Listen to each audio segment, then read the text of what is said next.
Hello, welcome back. രാവിലെ നമ്മൾ എണീക്കുമ്പം ഒരു പോസിറ്റീവ് എനർജി കിട്ടണമെന്നുണ്ടെങ്കിൽ കിച്ചൺ എപ്പോഴും നല്ല നീറ്റായിട്ടിരിക്കണം.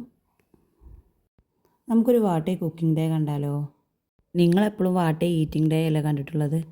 രാവിലെ ഒരു 6 മണി തൊട്ട് 8 മണി വരെയുള്ള എൻ്റെ മോർണിംഗ് റൂട്ടീനാണിത്. മക്കൾ സ്കൂൾക്ക് പോണത് വരെ ഫുൾ അടുക്കളയിലായിരിക്കും. അവർക്കുള്ള ഫുഡ് പ്രിപ്പറേഷൻ ചെയ്യണം. പിന്നെ രാവിലെ ബ്രേക്ക്ഫാസ്റ്റ് റെഡിയാക്കണം. ഇനി നമ്മളെ ബ്രേക്ക്ഫാസ്റ്റ് ഓട്ടടയാണ്. മക്കൾക്ക് ഭയങ്കര ഇഷ്ടമാണ് ഓട്ടട. അപ്പം ഞാൻ ആഴ്ചയിൽ ഒരു 2 ദിവസമെങ്കിലും വീട്ടിൽ ഓട്ടട ഉണ്ടാക്കാത്ത ദിവസങ്ങളില്ല. നമ്മളെ വീട്ടിൽ വിറകടുപ്പില്ലാത്തത് കൊണ്ട് ഞാൻ ഗ്യാസ് സ്റ്റൗവിൽ തന്നെയാണ് ചുടൽ. എല്ലാവരും പറഞ്ഞിരുന്നു ആദ്യമൊക്കെ ഗ്യാസിൽ സ്റ്റൗവിൽ ചുട്ടാൽ നന്നാവൂല എന്നൊക്കെ. പക്ഷേ മാഷാ അല്ലാഹ് ഇതിൻ്റെ ഓട്ടട സൂപ്പറാട്ടോ.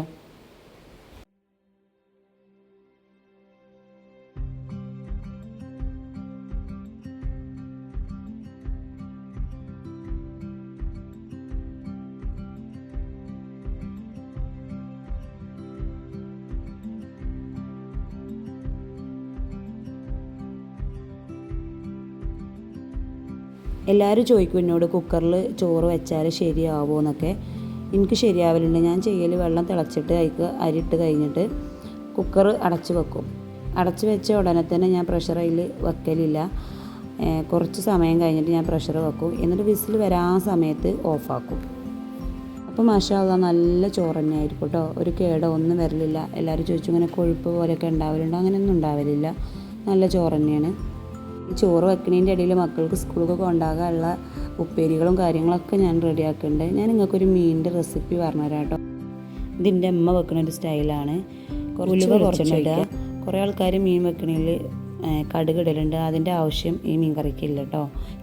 ഒരുപാട് ചതവുകളൊന്നും ഇടണില്ല. ഉലുവ പൊട്ടിയതിന് ശേഷം കുറച്ച് വെളുത്തുള്ളി ഇടുക. വെളുത്തുള്ളി നന്നായിട്ട് ഒരു ബ്രൗൺ കളർ ആകുന്നത് വരെ വരട്ടിയെടുക്കുക. അതിൻ്റെ ഇടയിൽ ഞാൻ മോട്ടറൊക്കെ ഓഫാക്കാൻ പോകണ്ട. അതൊന്നും ആരും ശ്രദ്ധിക്കണ്ട കേട്ടോ. പിന്നെ മീഡിയം സൈസിലുള്ള ഒരു തക്കാളി എടുത്തിട്ട് ചെറിയ കഷ്ണങ്ങളാക്കി മുറിച്ചിട്ട് അതിലേക്ക് ഇട്ടിട്ട് നല്ല പോലെ വരട്ടിയെടുക്കുക. പിന്നെ ആവശ്യത്തിന് ഉപ്പിടുക. വീണ്ടും നല്ല പോലെ വരട്ടിയെടുക്കുക കേട്ടോ. വരട്ടിയെടുത്തതിന് ശേഷം നമുക്ക് ആവശ്യമുള്ള പൗഡറുകൾ ഇടാം. ഞാൻ ഒരുപാട് പൗഡറുകളൊന്നും ഇതിലേക്ക് ഇടുന്നില്ല.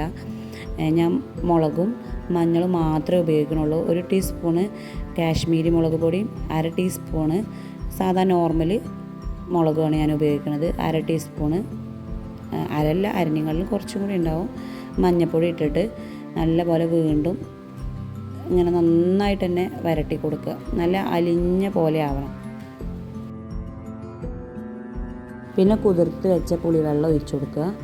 പിന്നെ വീണ്ടും അതിങ്ങനെ ഒന്ന് എണ്ണ തൂവി വരുന്നത് വരെ നമ്മളത് വരട്ടണം കേട്ടോ ശരിക്കും. അപ്പോഴേ ഉള്ളൂ ഏത് കറിക്കാണെങ്കിലും ആ ടേസ്റ്റ് കിട്ടുക. പിന്നെ അതിക്ക് കുറച്ച് വെള്ളം ഒഴിച്ച് ഞാൻ കാണിക്കാൻ മറന്നു, സോറി. പിന്നെ മീനിടുക. ഇത്ര പണിയുള്ളൂ.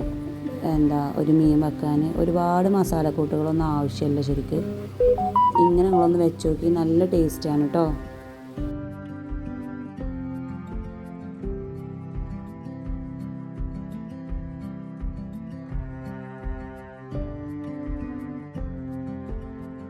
പിന്നെ ഒന്ന് തിളച്ചതിന് ശേഷം അതിൻ്റെ മുകളിൽ കുറച്ച് കറിവേപ്പില ഇട്ട് കൊടുക്കുക. വീണ്ടും കുറച്ച് നേരം ഒന്ന് വേവിച്ചെടുത്താൽ മതി. ഏകദേശം ഒരു 5-6 മിനിറ്റ് അത്ര വേവിച്ചാൽ മതി. കറി വെച്ചതിന് ശേഷം കുറച്ച് മീനെടുത്ത് ഫ്രൈ ചെയ്യുന്നുണ്ട്. ഫ്രൈ ചെയ്യണത് ഇതേപോലെ ഒന്ന് ചെയ്ത് നോക്കിയിട്ട് നിങ്ങൾ സാധാ മസാലപ്പൊടികളൊക്കെ തേച്ച് കഴിഞ്ഞിട്ട് അതിലേക്ക് കുറച്ച് വെളുത്തുള്ളി ഇട്ട് കൊടുക്കുകയാണെങ്കിൽ നല്ല ടേസ്റ്റാണ്. പിന്നെ ആ വെളുത്തുള്ളി ലാസ്റ്റ് ഇങ്ങനെ നമുക്ക് ചോറിൻ്റെ കൂടെയൊക്കെ കുഴച്ച് തിന്നാനും നല്ല ടേസ്റ്റാണ് കേട്ടോ. ഇതേപോലെ നിങ്ങൾ ചെയ്ത് നോക്കുകൊണ്ട് ചെയ്തിട്ട് ടേസ്റ്റ് ഉണ്ടെങ്കിൽ നിങ്ങൾ കമൻറ്റ് ചെയ്യാൻ മറക്കരുത്. ഇതും ഞാൻ എൻ്റെ അമ്മാൻ്റെ കയ്യിൽ നിന്ന് പഠിച്ചതാണ് കേട്ടോ. അങ്ങനെ നമ്മളെ കുക്കിംഗ് പരിപാടി ഈ ഫ്രൈയോടുകൂടി തീരാണ്.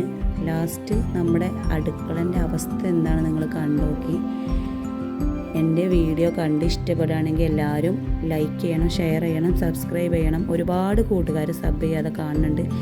പ്ലീസ് സബ്സ്ക്രൈബ്, സപ്പോർട്ട് ചെയ്യ് പ്ലീസ്.